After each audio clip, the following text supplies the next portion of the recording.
Hi, Nate. Hey, Tom. A long time ago, I was in Burma. My friends and I were working for the local government, and we were all trying to buy the loyalty of tribal leaders by bribing them with API access. But their APIs were being raided in a forest north of Rangoon by a chatbot. So we went looking. But in 6 months, we never met anybody who queried this chatbot. One day, I saw a child playing with an output the size of a college syllabus. Chatbot had been throwing them away. Do you know why?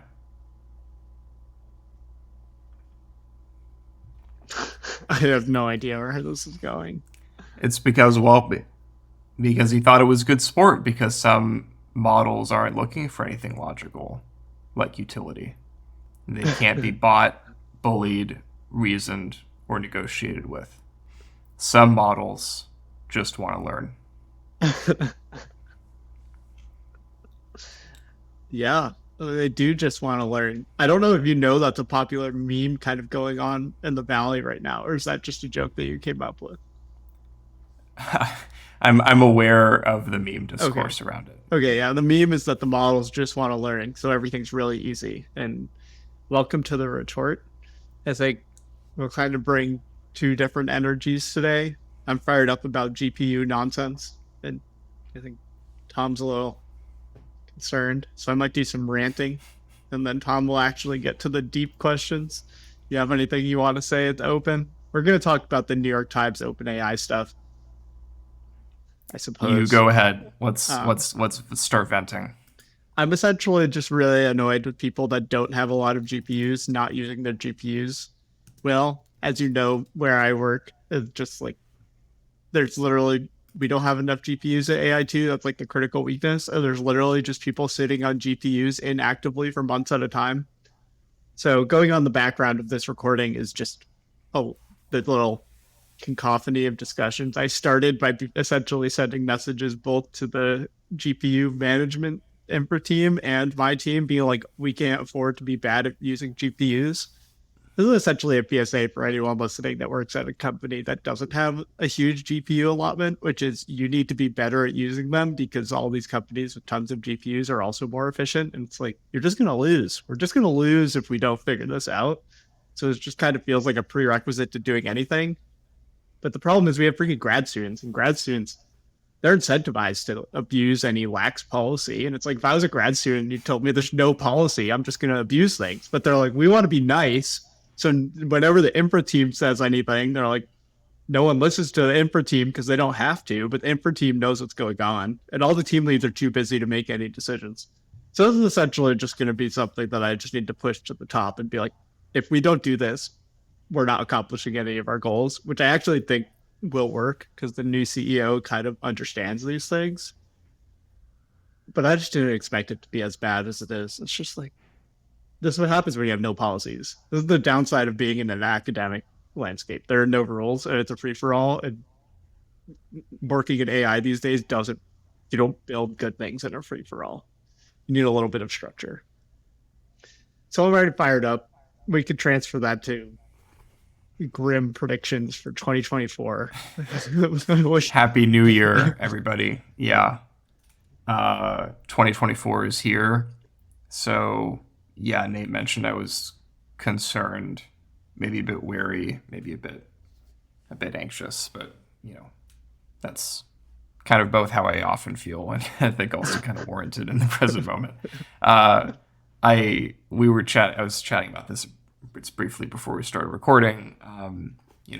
There's this kind of recent bit of news today that really kind of has nothing to do with AI, but there's also kind of like an isomorphism, I think, with AI that from the wider kind of culture war that I kind of did want to bring up briefly, which is kind of part of the big news, I guess, technically yesterday, was that the president of Harvard formally resigned in a kind of a delayed reaction to this kind of very controversial congressional testimony that she gave along with two other university So presidents. speaking of just being set out to fail, like whatever, like having watched that, this is the same thing. They're like they just did such a bad job. There's no winning. This is like if you don't use your GPUs well, you're just gonna lose.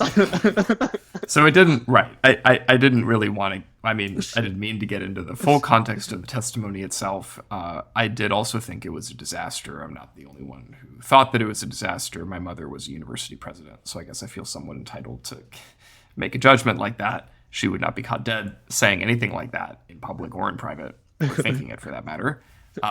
But what struck me about the resignation letter, because there was this wider context where there was this testimony and there was a firestorm around these kind of equivocations that were given by more than one university president about the kind of rhetoric that has been used and arguably tolerated on campuses around a kind of anti-Jewish, anti-Semitic slurs, calls for the removal of the Jewish people, yada yada yada.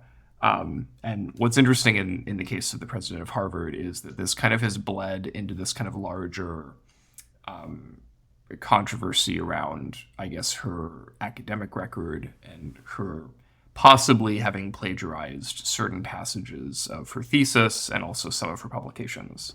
So prior to being made president of Harvard, she had this, kind of very successful academic career.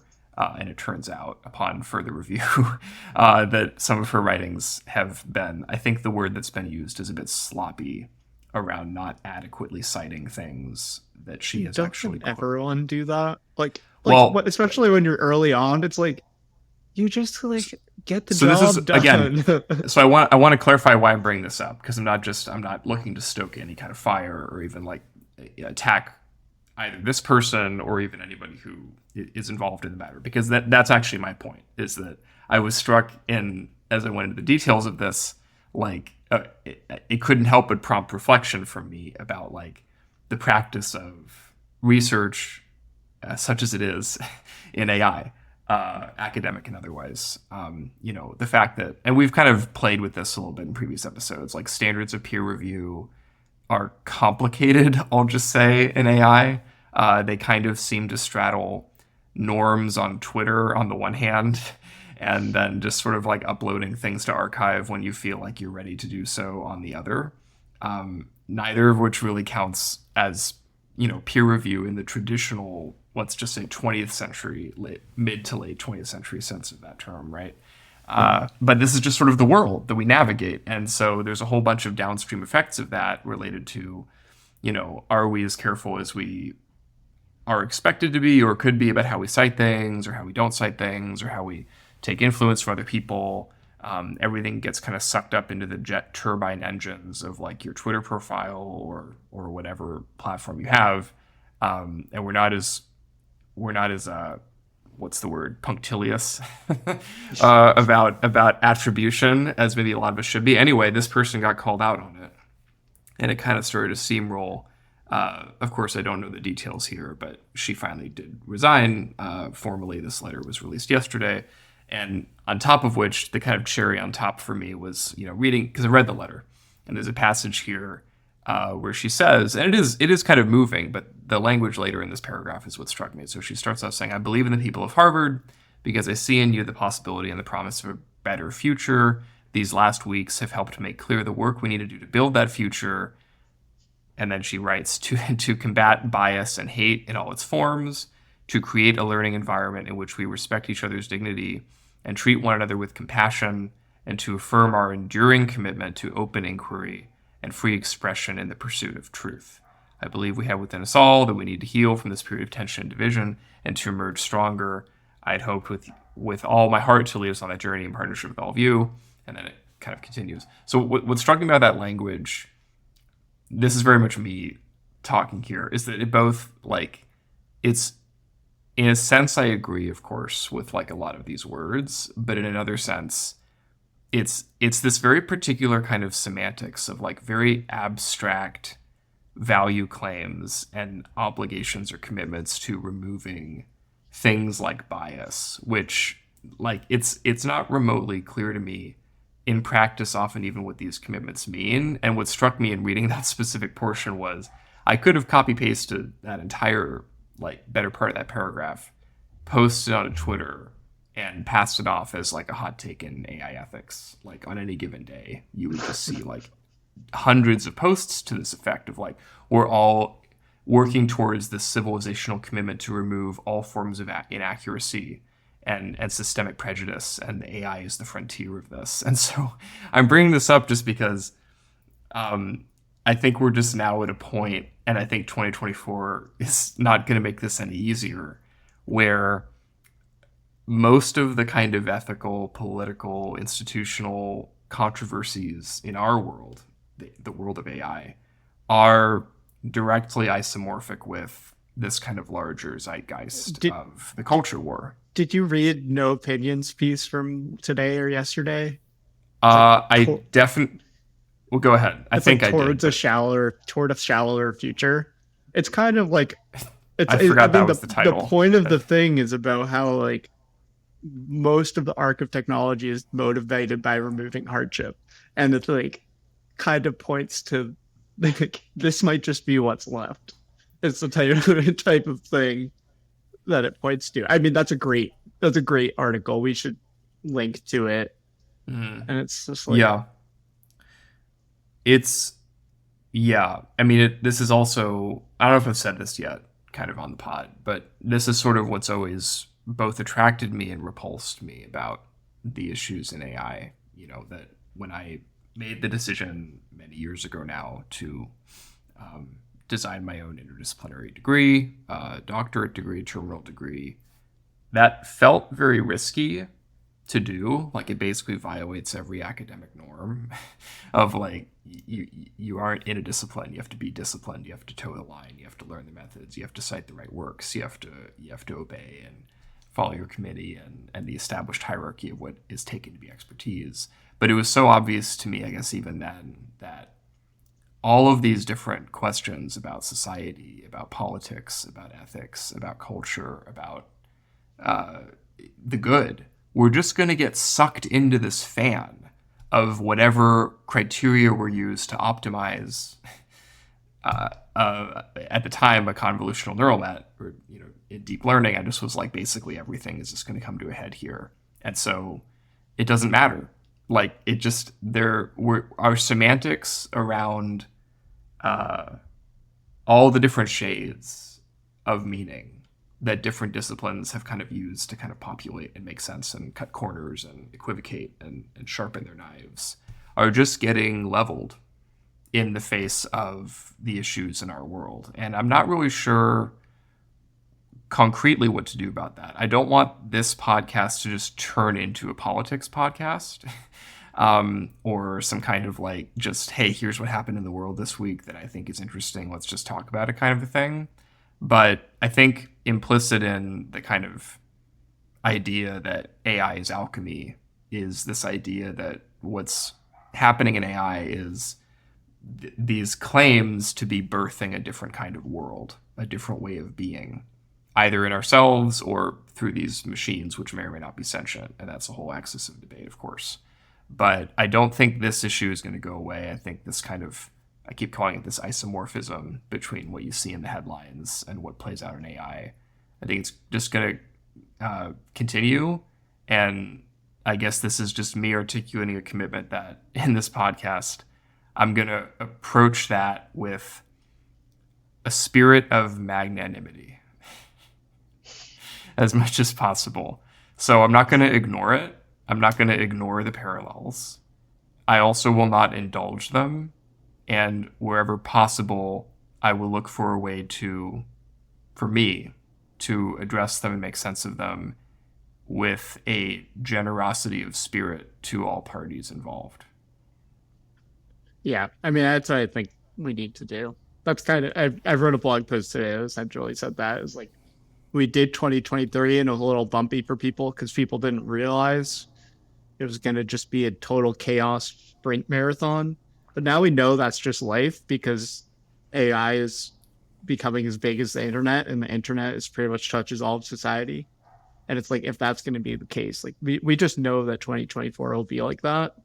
And there are so many different sub tribes now. It's pretty funny. Like I could list them off. It's like you got the AI doomers, which I think is different from like the AGI Jesus people, which is different from the EAC people, which is the acceleration open source. And then there's like they're really like the Mark Andreessen Marxist army.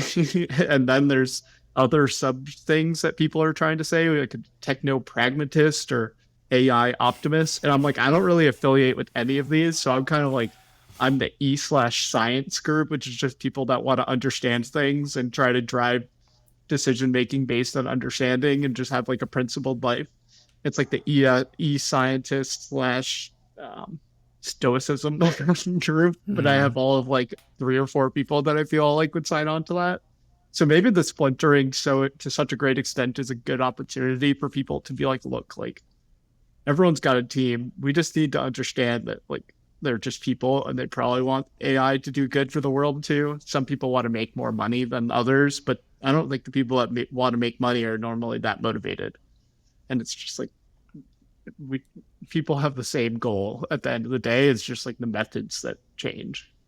And the fairness team, the AI ethics team, I didn't mention them. It's interesting. I'm reading a book right now called A Spirit of Trust by this philosopher Brandom. Came out a few years ago. And it's really one of these kind of magisterial philosophical tomes. It's kind of a Brandom's rereading of Hegel, which we're not going to get into That means Hegel in that this that episode. means it's something that sentence means something to like 1% of our listeners. We'll get to like Hegelian dialectics in a future episode, I think. But I think as I read through that argument, a lot of it does reduce to the fact that we're all navigating the world under conditions of uncertainty. We all have the meanings that we each attach to the world as we each experience it, even as we know that the terms of our experience are conditioned on how that world is represented to each of us and not as it actually is in some objective sense. And yet, we are in a situation, whether that's the human condition or 2024 or whatever, where your calling is to kind of act out of a kind of pragmatic faith that if you are willing to try in good faith to make yourself understandable, that you can be understandable to other people. And I think you have to be willing to take that. It is a leap of faith, I think, because then you end up truth makes strange bedfellows, or pragmatics does, maybe. You might find yourself agreeing with people that you didn't want to and disagreeing with people that you assumed were in your corner. And it's the thing is your assumptions are just that and your perceptions are just that. But faith stands, I think, deeper, I think. And people respond to sincerity. I've found that. I've found myself making allies with people that even I was skeptical I would be able to because people can hear sincerity beneath whatever sentence level issues they may have with your phrasing. And that's, I'm going to try and channel that spirit into these conversations as much as possible because it's going to feel increasingly artificial if we just sort of ignore the state of the world as we continue to discuss the state of AI. Yeah, I agree. I was reflecting over break, and that was my blog post that was out on the day that I record this. Is just me being fired up about trying to do open science of language models because there's so much opportunity to understand these things that are coming to define the internet. And it's just like it's not. I knew it wasn't going to be a piece that like defines my writing, but it's just nice to put your like emotional worldview out there and be like, this is what I believe and why I believe it. And I would say it's the most focused I've been on something since when I was rowing in college, which is Mm. just like a full cultish sport team environment where you just everyone's just all in. Like the expectation you're there every day. You can't miss any practice. There's no excuses. And it's just like breeds a level of focus that is so high. There's definitely a lot of people in AI like that right now, and I just have a lot of respect for anyone that's willing to do that. It's hard, it's vulnerable because you're just putting so much on the line. Like all of your work outputs feel like they're an attachment of yourself, which is a brutal place to live emotionally, especially when you can get scooped on 2 months of work. Someone does a week ahead of you and stuff like that. Like I just like respect people for playing if this when the stakes are like they are. I mean, there's that story from the there's that story from the Bible, right? Jonah is commanded by God to preach to Nineveh, and because Nineveh is like full of sinners, and God's like, you should tell them. And Jonah's like, I don't think that's going to go over well. And God's like, yeah, but that's like my whole thing is that like, you're like a prophet or whatever. And he's like, no, screw that. He like gets on a boat and he like runs away. He just straight up runs away and he goes into the sea. And God's like, no, you don't, no, you can't do that. And so he sends a whale, you know, whale swallows Jonah. Jonah spends, I believe it's 3 days in the belly of the whale, and he's like, shit. And you have to, like, 3 days, It's a long time. 72 hours. That's a long time. Talk about level of focus. Like, he's completely immersed in his own vulnerability in that moment, right? His world is his vulnerability. He's reduced to that. And I have to imagine when I mean, of course he expresses contrition and he prays to God and says, okay, I will follow wherever you command me to go. I will follow. The whale vomits him up on shore. Also a very funny image that I won't get into. I just think that's funny. Anyway, the whale vomits him up on shore. He goes back to Nineveh and just starts preaching. And there's that line or whatever where he's like, he starts at one end of Nineveh, and by the other end of it, like half the city was just sort of listening to him. And I have to imagine that that's not really because of like what he said or because it was really that like rhetorically impressive. This was because he looked like somebody who just been inside of a whale for 3 days. but I think that's the point though, is that when you're if you're able to reverse that polarity and just kind of give up, if you show that you're able to give up claim to status, claim to the kind of armor of being protected in your whatever your affiliation is, or whatever your degrees are, or whatever and you just name what it is that you care about and what you're committed to, and how that's reflected in what you're going to do, and then do it. It is one of those paradoxes that the world does, I think, tend to meet you more than halfway when you do that. Yeah, I agree. It's a good thing for us to try to do. It's fun to be aligned on that with people. Do you want to talk about the New York Times? Do you think they're Yes. doing this? Speaking of isomorphism, yeah. So this happened, I guess, a few days ago now. It was like buried at like technically end of last year, very end of last year. So New York Times sued OpenAI for copyright infringement. I believe is just what they called it, and it seems to rest on two things, right? One is, as they said, that a lot of their articles, their content, was used to train OpenAI's large language models, their chatbot, without compensation. Okay, so they didn't basically pay the New York Times to do this, and they're kind of upset about that. And then secondly, and I actually thought this part was also kind of maybe even more interesting, they were also upset because they thought that this made OpenAI, it also meant OpenAI was effectively competing with them. That their chatbot, having absorbed enough of their content, might be preferable for lots of people to the New York Times itself. And so not only did OpenAI not compensate them for using their data, but also it was effectively using their own data against them to create a competing service, which is very provocative and kind of weird thing to say, but it's what they filed suit on. So we're going to see where this goes. Obviously, this is still completely unresolved. A lot of people seem to think it's going to go to the Supreme Court.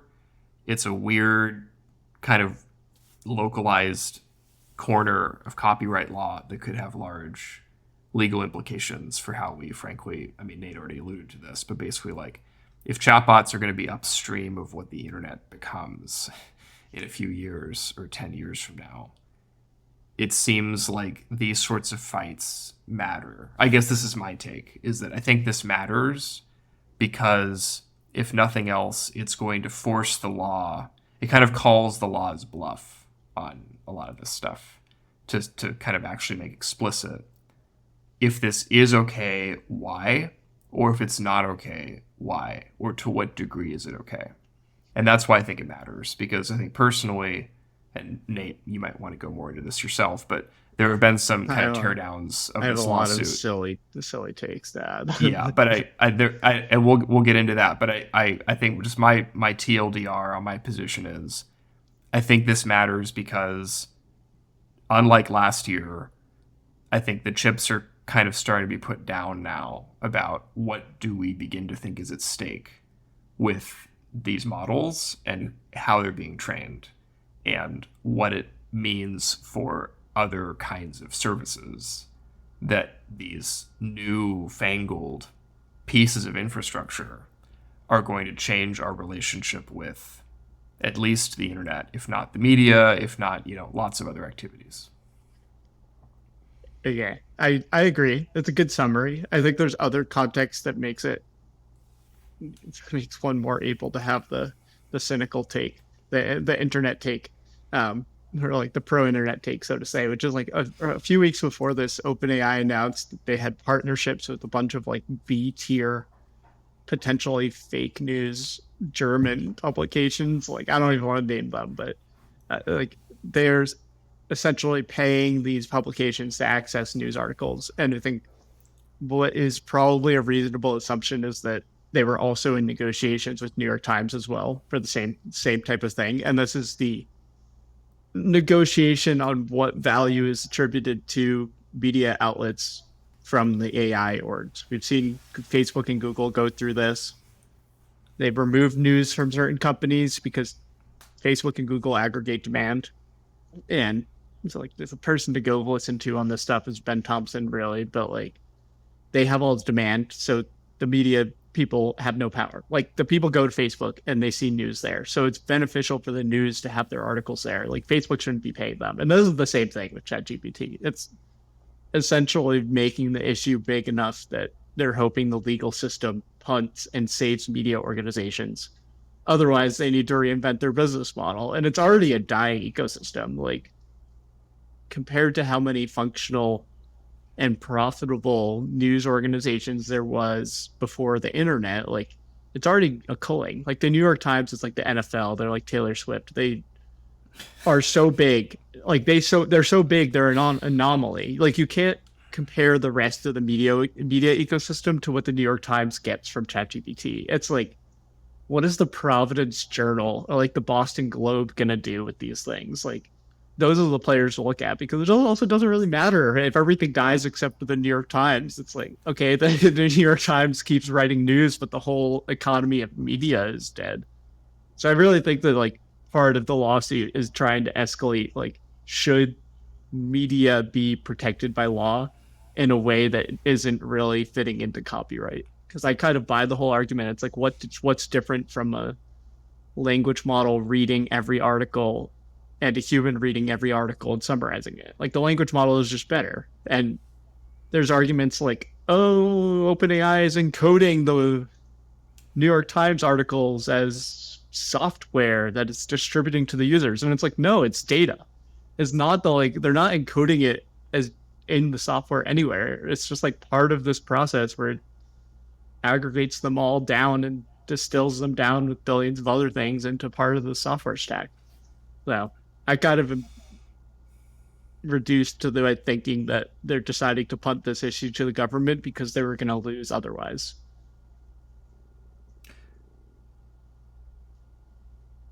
I Random. agree. Yeah, I think I agree with that.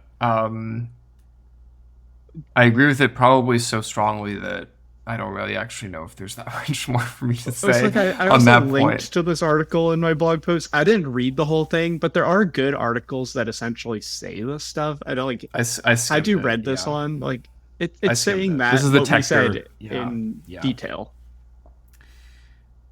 So what would I say? So I think again, this is sort of to even boil down some of what Nate was saying. There's all these like power laws that define the media environment, right? So you got at the tippy top, maybe you've got the New York Times, then you've got like thousands of local newspapers that don't even exist anymore, or tens of thousands, maybe even more than that, right? I think the conversation that this it's easy when you see headlines like this and you think about the like the ramifications of like, oh, who's going to win, or like what is the Supreme Court going to say, or whatever. It feels like, okay, this is the end all be all of the conversation, when really it's like, what like what is the effect of chatbots going to be on the creation of news, right? So if this case is literally just about, um, we're the ones who decide what news people consume, not OpenAI, my response would be, I don't really want either of those two entities to like Yeah, we're decide losing. It's a losing battle for both sides. uh, that this is not, if that's the either or, I'll vote third party like any day of RSS the week, feed. whatever whatever that means, right?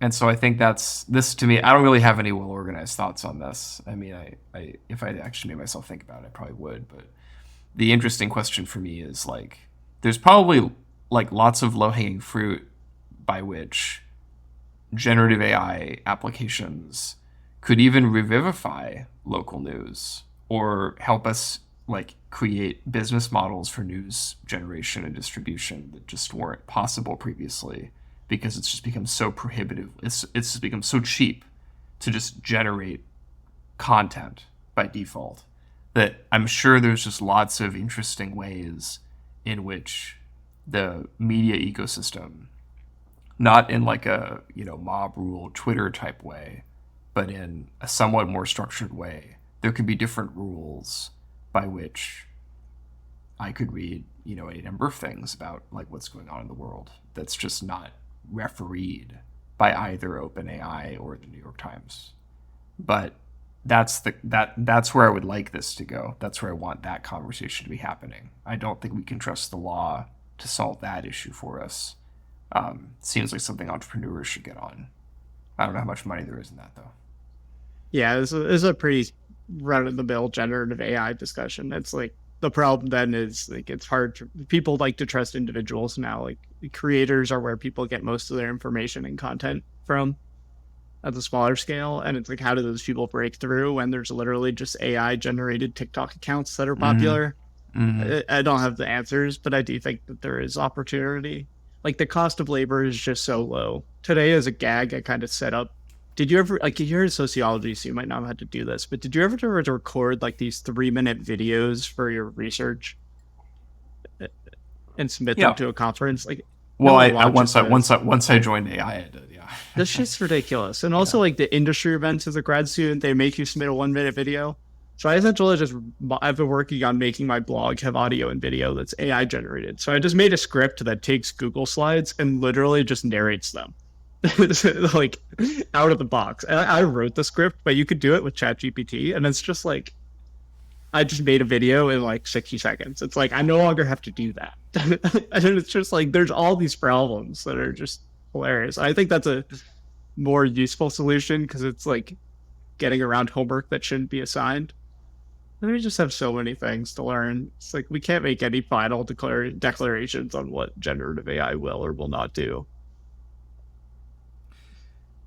We can't.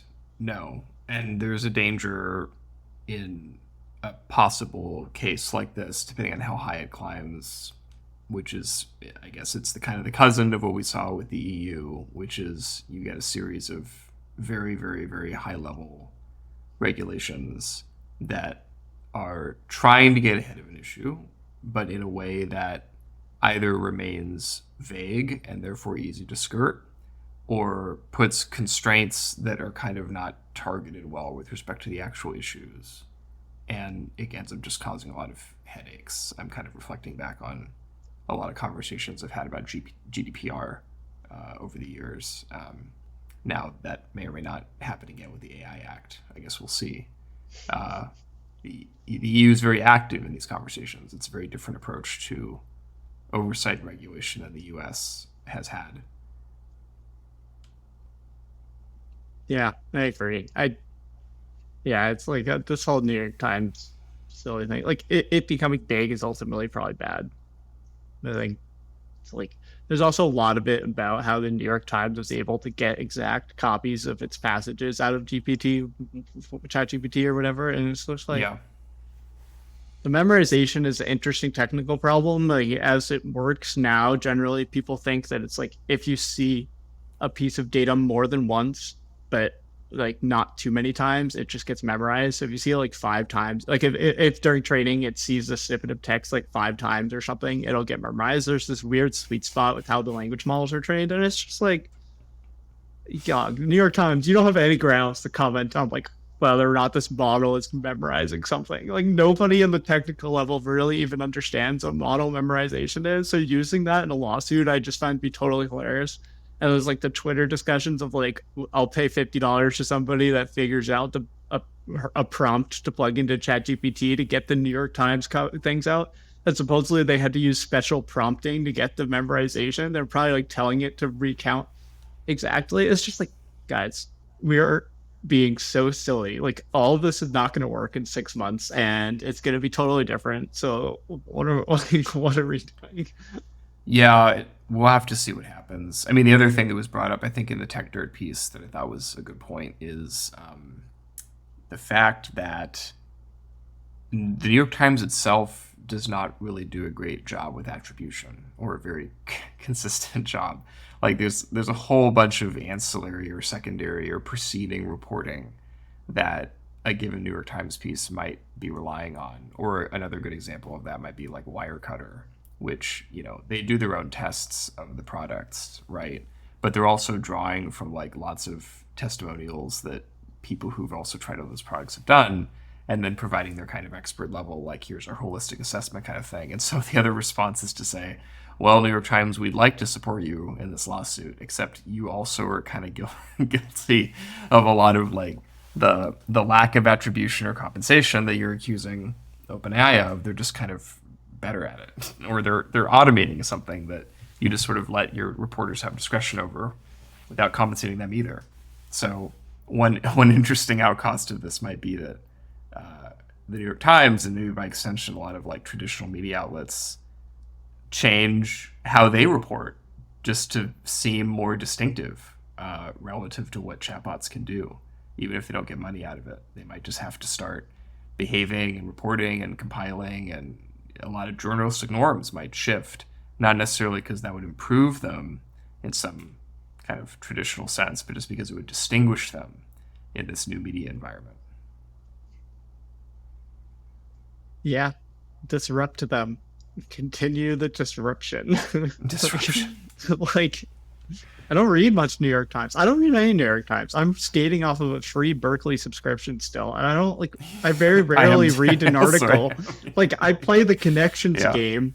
Like I play Wordle, but like I don't really Wordle. read their Yeah. articles. Like it's nice to be able to skim through and there's breaking news, but like I don't think I would pay $15 a month for that. Like I just get it for free. It's like they need to It's be actually disrupted. it's an interesting question. Actually, how do I, if I did the quick composite in my head, where do I all get my news? I do read the New York Times. I often look at it in the morning. I I don't read all browse of it. it. I don't read it. I certainly browse it. I'll read something if it strikes my interest. I literally go Or there to make sure the world's not ending, and then I proceed with my day. it's not even clear what like practical utility that would. Okay, the world's ending. So then we'll. What else would you do? You'd probably still complain about I'd GPUs. go to Twitter faster if the world is ending. Yeah. It's Uh, like I think a I lot of use people are in that boat. is this really nerdy if I admit this? I don't know how this will come off. I use Google News like Like it's on my fine. phone. They're probably a Yeah, good that's fine. That's aggregator. fine. I mean, the other thing at the same side of things, we're talking about we wouldn't pay for the New York Times. A lot of people in AI are canceling their ChatGPT subscription. It's kind of like the in vogue thing to do to cancel their subscription because GPT-4 is just like not quite direct enough and too verbose. I still find Mm. it very useful for just like getting my brain use going. I've been coding more recently. It's good. It's obviously wrong a bunch of the times, and it just spits out nonsense sometimes. But like I get value out of it. It does things. It's cool. It's like, but it's like the invoke thing to be like I can use a more specific model that's not as general that does what I need. That like isn't a little bit misleading, like the New York Times was misleading. It's just funny that the two communities have similar problems facing them. I think the ChatGPT one is overblown. To be fair, I think that's just people kind of trying to be cool. That's a microcosm of a much larger conversation that we probably won't like. Well, we surely won't resolve here. I'm not even really sure we can open it up adequately. But this question of like, when or whether language models are going to become, smaller or something like that. This is this sort of like ongoing They question will. of Local like, local models are going to matter a lot. I think there's going to be a whole track of development that's like everyone buys a new phone every year. It's essentially going to be like by how much your yeah, GPU, how much better your computer processors get. There's going to be this like Pareto frontier of models based on the laptop you have and stuff like that, which yeah. is good. It makes a lot of sense, but like it's something that I also mean to dig into at a much deeper level.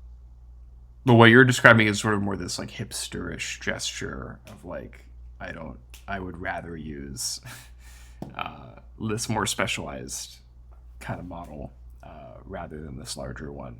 But that just strikes me as vibes though, which I is think to it's say like vibes. not People love to anything hate on real. OpenAI is the thing. Like Yeah, GPT-4 is still better than most models that people could switch to, which is why I don't understand. It's like GPT-4 Turbo, like their newest model is definitely way better than anything else that people have access to. So I'm like, what are you smoking? Like, if you want access to this thing that's obviously better in certain ways than anything else, like you have to use it. That's why OpenAI makes $1 billion a year right now. They have the like notably best model. It's fragile. If Google actually made Gemini Ultra available in the same way, I think there might be a yeah. big fracture, but like it's just hipster stuff. Well, I think that ties off the New York Times issue for now. I guess we'll revisit it when there are updates. Yeah, it seems like this week is pretty quiet. I suspect that the releases start going next week. And then we're Do you want screwed. to talk about the just want to learn meme? Oh, it's pretty funny. I think the visual I always have is from some podcast with the CEO of Anthropic, Dario Modi. Dario A. I don't know how to pronounce his last name, Yeah, I don't know either. but like he just said it in such an endearing way in this podcast with video, so I can just see his little voice. It's like they just want to learn, and it's just the idea that like there could be something deeper about how like data is the data format is intrinsic to the way we're doing models, and it's just like is easy to get signal out of them.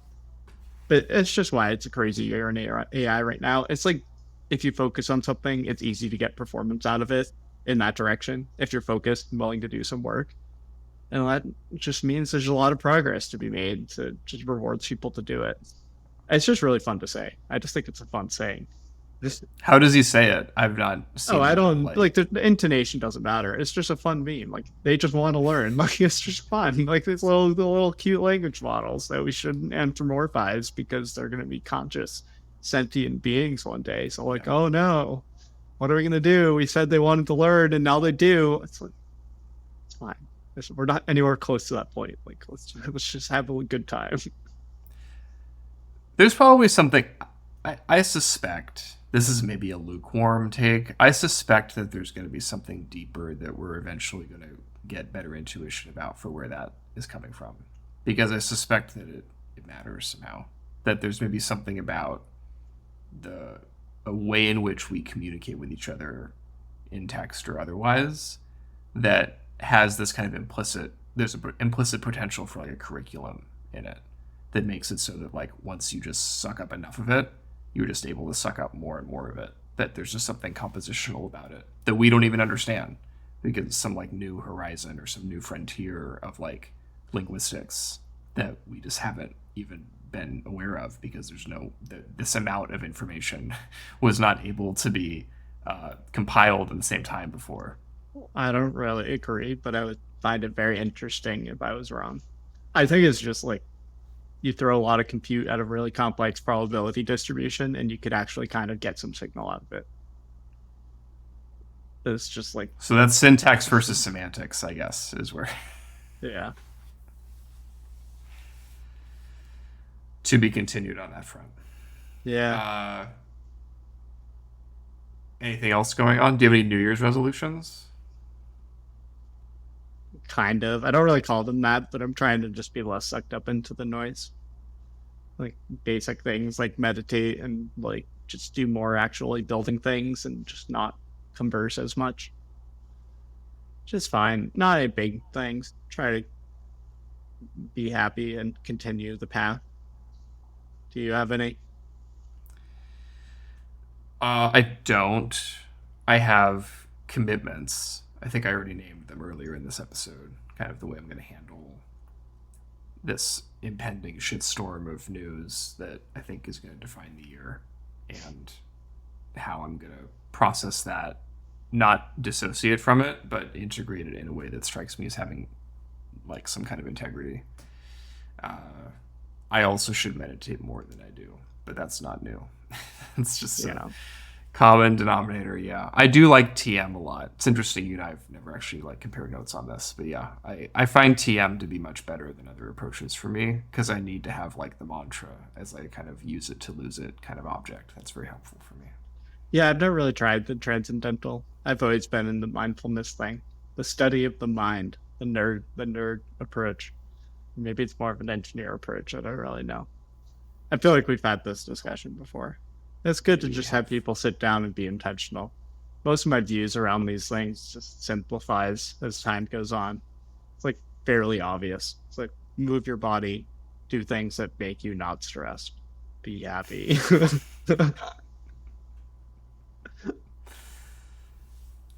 Well, I think that's a good tie off for this episode, the first one of this new year. Yeah, Is there we're anything gonna else you we're want gonna to say? bully our listeners into meditating. Bully them into being intentional. Yeah, Be more intentional, or else yeah. Or else we make this a private podcast. All you're not right. invited. Yeah. Good to see Sounds you. good. Good to see you. Yeah, we also haven't spoken really since the new year, so this is also Yeah. what this was. Yeah. All Anyway, right. Bye, bye. everybody. Bye for now.